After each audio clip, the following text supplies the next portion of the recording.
ang lula kong hudlom.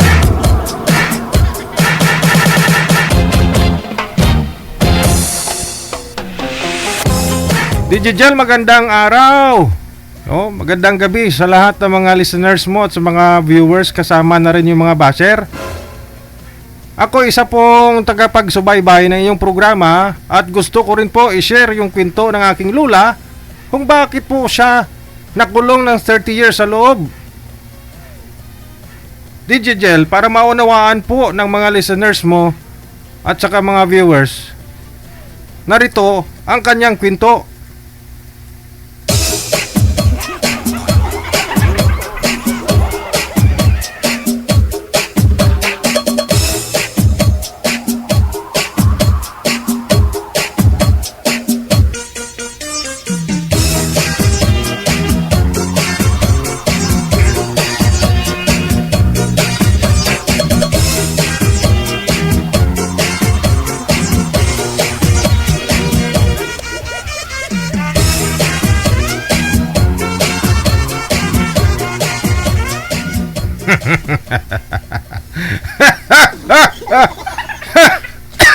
Excuse me. Isang dekada na ako dito sa kulungan. At bukas, makakalaya na ako.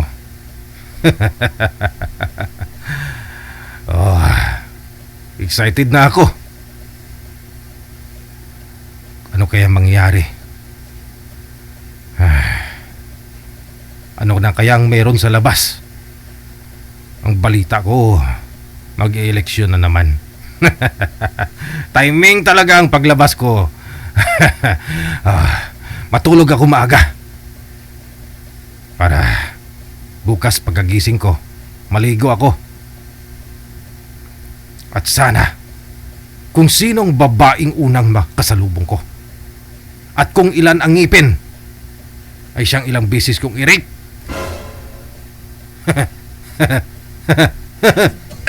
Excuse me.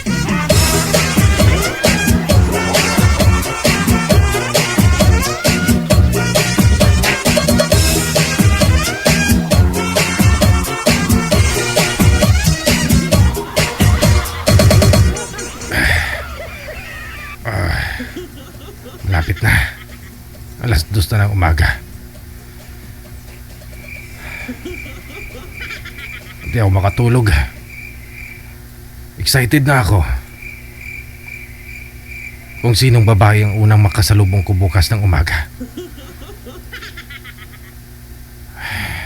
Sana maganda lang para solve naman ako.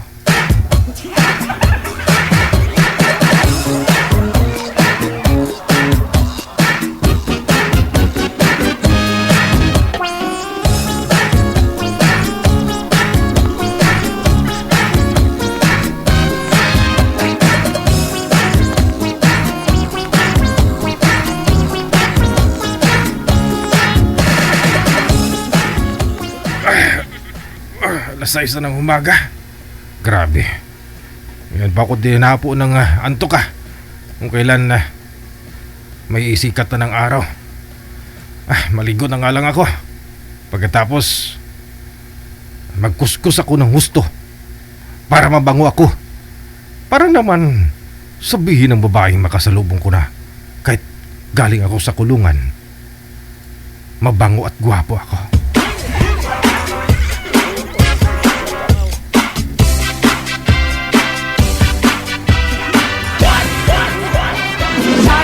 DJ!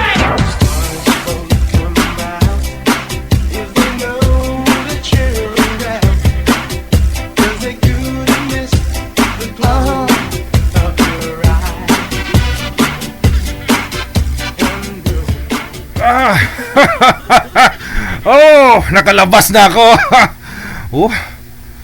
Sa loob ng 10 taon nakakulong ako.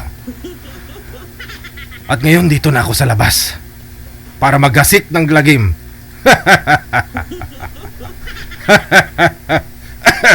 Excuse me. Maglalakad ako sa kanto.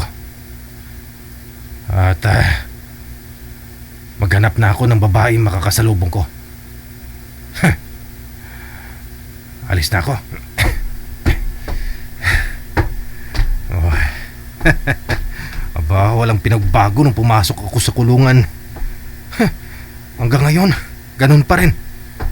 Yung mga daan, maraming tao.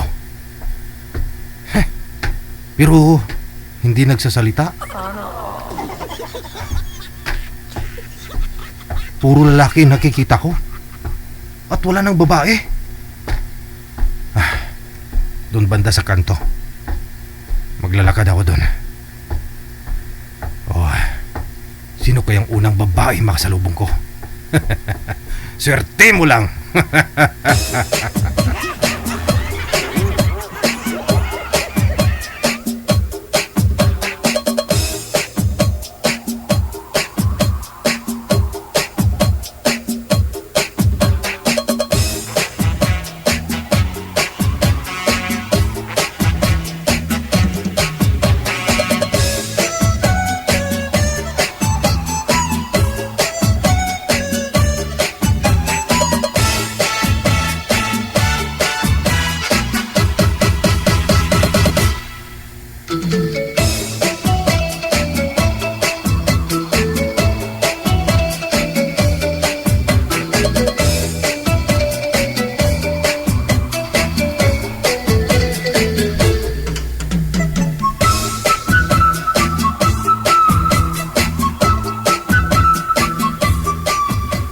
Aba, mag-alas 6 na ng gabi.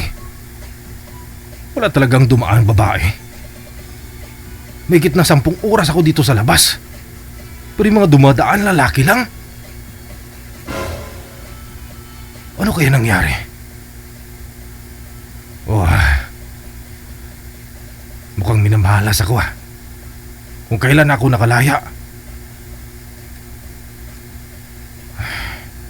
Pero maghintay lang ako dito saglit. Baka may dadaang babae. Ayan, parang may nakikita ako. Naglalakad. Aba, mahaba ang buhok. Mukhang babae. Pero medyo mabagal na maglakad. Siguro may arthritis. Nandiyan na siya. Malapit na. Babae nga.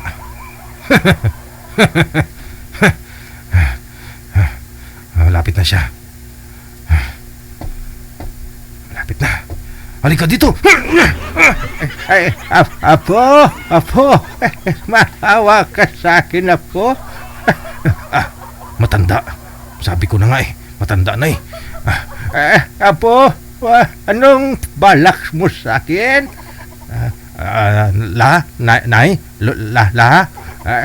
Apo, anong gagawin mo sa akin? Matanda na ako.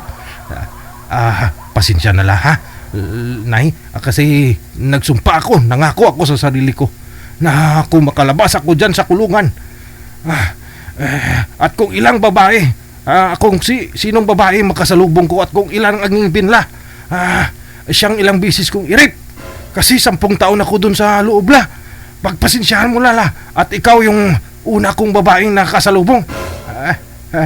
Apo, wag mong ituloy ang balak mo. Wag, Apo. Apo, wag. Pasensyahan na pagbigyan mo na ako halika dito. Apo, wag.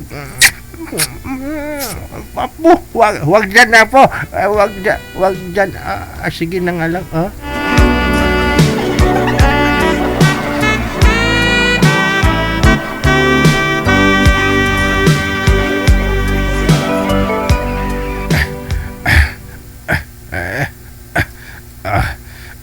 Tapos ka na, Apo?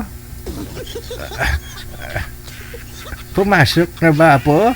Ula, kanina pa. Aray!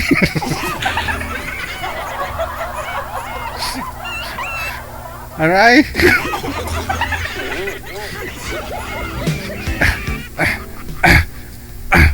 Ba't tumigil ka, Apo? Tapos na ako, Lay. Alam mo naman, Matagal ako sa kulungan. Pagpasensyahan mo na la ha. Tinupad ko lang yung pangako ko sa sarili ko lang na kapag nakalabas ako ng kulungan. At kung sinong babaeng una kong makasalubong at kung ilang ang ngipin, siyang ilang bisis kong i-rape. At pasalamat ka la na isa lang yung ngipin mo. Kaya isang bisis lang kitang i-rape la. Apo? Bakit la? Apo? Ula, bakit? Apo? La, isuot mo na yung damit mo la at makakaalis ka na. Apo? Bakit nga la? Apo, may isang ngipin pa pala ako sa taas lang. May wisdom tooth pa pala ako, Apo. May isang ngipin pa, DJ Chill.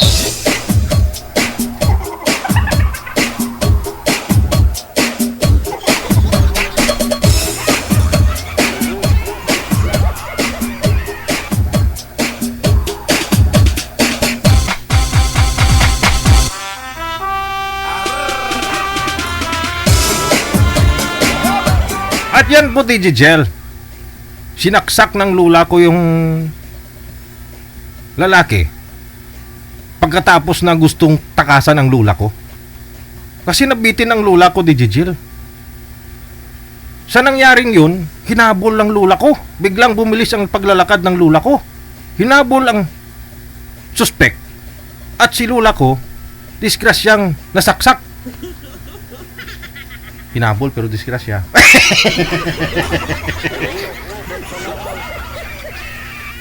Kaya nabalitaan na lang po namin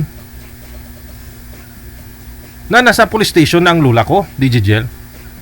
Nung binisita ko ang lula ko, ito ang nangyari, DJ Jel.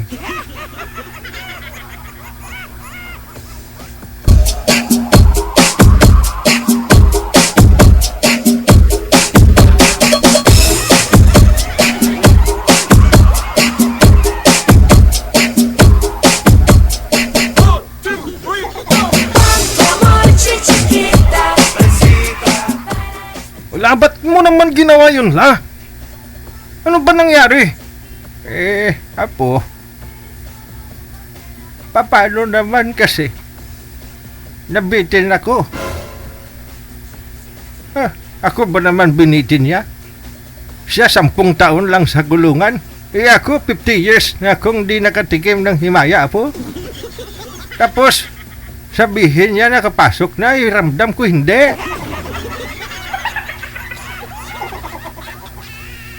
Kung kailan tumirik yung mata ko, Apo, scam lang pala.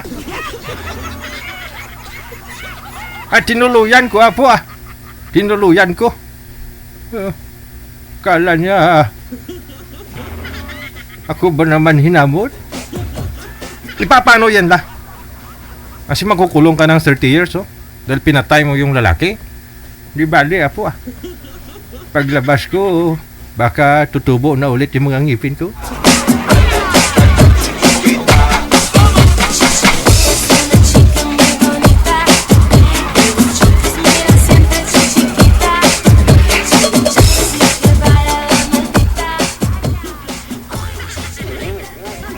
At yan po, DJ Jel, ang kwento ng lula ko.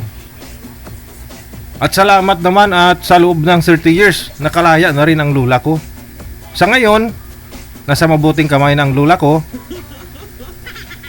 At saka, nagkaroon po siya ng ka-chatmate sa Facebook.